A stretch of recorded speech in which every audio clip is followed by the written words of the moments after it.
আমি আমার বান্ধবীদের সাথে আসি ফুলবাগানে, সূর্যমুখী ফুলবাগানের ছবি তুলতে। তো এখানে এসে অনেক ভালো লাগতেছে, আমার ছবি তুলতে পারতেছি, সুন্দর সুন্দর ছবি। আর আমার বান্ধবীরা ছবি তুলে দিছে, অনেক ভালো লাগতেছে। আসলে প্রতিদিন আসা হয় না, আমরা প্ল্যানিং ছিল আসার আর কি।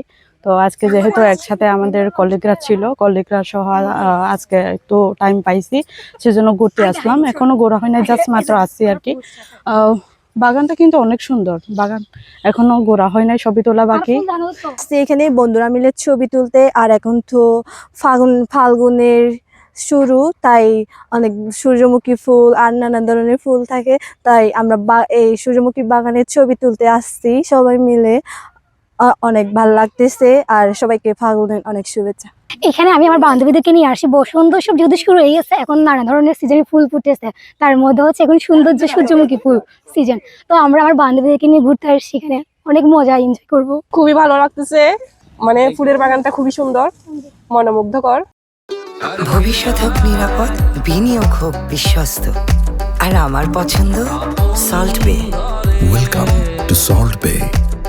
বেশ কয়েকদিন ধরে ফেসবুকে সোশ্যাল মিডিয়াতে দেখতেছি এই বাগানটা খুবই সুন্দর। আজকে সশরীরে দেখতে আসলাম, এসে অনেক ভালো লাগতেছে। যে দেখলাম অনেক মানুষ, ছেলে মেয়েরা দেখতে আসছে, পর্যটকরা মোটামুটি ভালোই ভিড় জমাইছে। আমার কাছে বেশ ভালো লাগছে যে ফুলগুলো সূর্যের দিকে তাকিয়ে আছে। আমি আজকে প্রথম আসলাম এই সুন্দর সূর্যমুখী বাগানটা দেখতে। আমি ফেসবুক সহ বিভিন্ন সোশ্যাল মিডিয়াতে দেখলাম, অনেক ভাইরাল হচ্ছে। এসে দেখলাম যে অনেক দর্শনার্থী ভিড় করতেছে ইদানিং এখানে।